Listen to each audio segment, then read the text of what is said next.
Hey everyone, this is Larry with Today I Feel Like. Today we're going to take a look at the Rokinon 24-70 f2.8 constant. This is a zoom lens and it has a constant aperture of f2.8 all the way through the entire zoom range.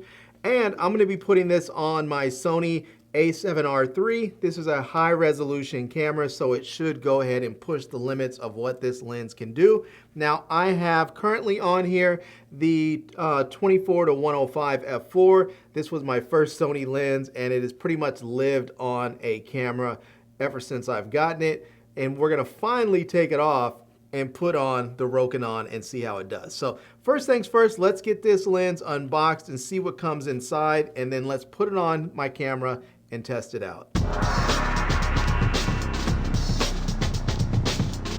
Now we're just going to take a quick look around the box here before we get it out, and we can see it just says Rokinon. We can see what the lens actually looks like. It says 24-70 f2.8 autofocus zoom lens. This is for the full frame Sony E-mount.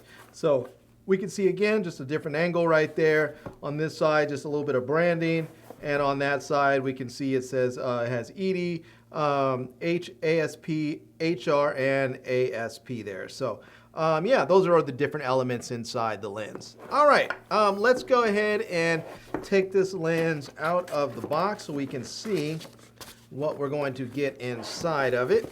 And go through that, get that out there. And it looks like we're gonna get a pouch here. And then here's the lens. It's a little bit of a chunker there. And then we are going to get the documentation. And I think that is going to be it. I don't think there's anything else. Yep, that's it. Just more styrofoam and padding in there. So we'll stick all this off to the side. Stick that over there, and we'll take a look. So first things first, let's just grab this lens and see here. This is looking pretty nice so far. And yeah, we can see there's going to have two. It's going to have a custom mode there, so it's going to have 1 and 2.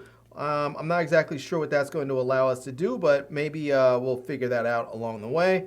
We can see here we're going to get a sort of a pedal style lens hood that's going to go on there. We're going to have the lens cap there. And this is going to be, it looks like it's going to be an 82 filter ring, 82 millimeter filter ring there. So there's that. Let's see if we can get that on there. There we go. And it's going to have our zoom rocker right here. So you can see it is going to protrude out a bit. So as you zoom out, or zoom in as you might say, it's going to protrude out. And then right here is going to be our focusing ring. And it feels pretty smooth. Yeah, it definitely feels pretty smooth. So does the zoom ring. There's a little bit of tension on there. Not a whole lot, but there's definitely some. So there shouldn't be a whole lot of lens creep if you just have this you know, hanging around your neck on your camera. Now on the back here, we have our back cap, and then we have our electronic connections. And this is a weather sealed lens, and you will notice here that you have, there is a gasket right along this edge here. So yeah, all right. Well, let's go ahead and actually put this on my camera body so that we can see what this looks like. So here is my my Sony a7R III right here. Let's go ahead and get this lens off and set that right over there. And let's put this. Look at that. There we go. This is heavy. It's got a little bit of weight to it. I think it might be just as heavy as it is. Yeah, I think my 24-105 is a little bit lighter, but this is an f2.8 lens, so there is going to be more glass inside of it. So yeah. All right, well, let's go ahead and try it out. I guess the first thing to do is maybe try it out here in the studio and just see what it looks like. All right, well, here we are. We are testing it out first and foremost. So I'm just hand holding it like this as if I was vlogging. And I can tell you right now, if you plan on vlogging with this lens, you better hit the gym because it is a chunker. This thing has some weight to it, and you put this on a full frame body. Yeah, you better have some muscles because it's going to tire you out quickly. So, but anyways, this is it. We can see what it looks like and how the image stabilization works with the camera and the lens together. and how everything is going here in the studio. So let's actually head outside and take a few pictures and a few video clips. We're outside now, and we have a little bit of a change of plans here. So instead of shooting around in the DC area, I'm out in Atlantic City, New Jersey, and we're heading over towards the boardwalk. And also, we have a change of camera. So now I have the Sony A7CR instead of my Sony A7R3. I traded that in, have a new camera, higher megapixels. This should really push this lens to the limit. So let's go make some photos and videos and see what this lens can do.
Well, I am back from shooting this lens, and I have to say that, well, I have a lot of mixed feelings about it. I have a love-hate relationship with this lens. First, I will say that I love the fact that you can have a 24-70 f2.8 constant lens that's not gonna break the bank. This thing's only $799, which is kind of unheard of for a 2.8 constant zoom, and it's gonna give you really clean images. I think that the images that come out of this lens are absolutely fantastic, but I do have some issues with it.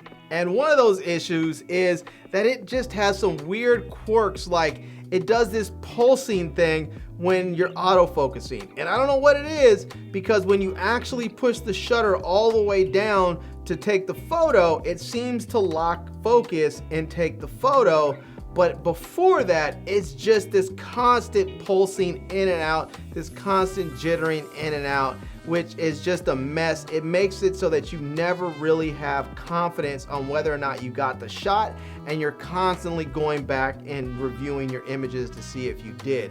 Now, also, I hate this lens because I have found if you're using autofocus and you're shooting video, this lens is pretty much worthless. Now, maybe I have a bad copy, I don't know, but I could not get this lens to actually focus when I'm shooting video. It just does this weird thing where, again, where it pulses, it's out of focus, it looks like it's gonna go in focus, then it comes back out. It just never really gets into focus and locks onto focus. And so for me, if I was to get this lens, I would use it only for photography, and if I ever used it for video, it would only be in manual focus mode, because the autofocus mode for video is pretty much worthless. The next thing I want to mention about this lens is that, well, it's a chunker. This thing is heavy. You can work out with it. This thing weighs 1,096 grams or 2.4 pounds. And I can tell you that if you have this on your camera and you're walking around all day, after a while, it's going to start hurting your neck. Or if you put it on your shoulder, after a while, it's going to start hurting your shoulder. And if you just have like a wrist strap and you're holding your camera in your hand, it's going to make your arm very, very tired.